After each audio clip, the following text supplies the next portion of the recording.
Hello everyone, and in today's video I'm going to be showing you how I make my trees for my Lego city. So let's get on with it. These are the parts and pieces that you'll need to make a tree. You don't have to have the apple, but if you want to add extra detail then go ahead.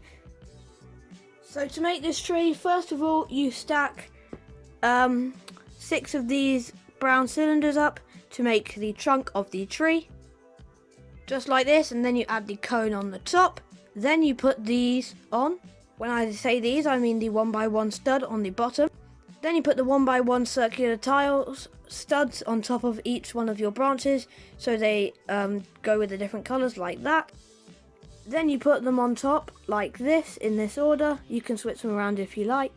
And then you would be done, unless you want to add any extra detail and stick an apple in like that. And that is how you make a tree for your Lego city. Thank you for watching, and bye for now.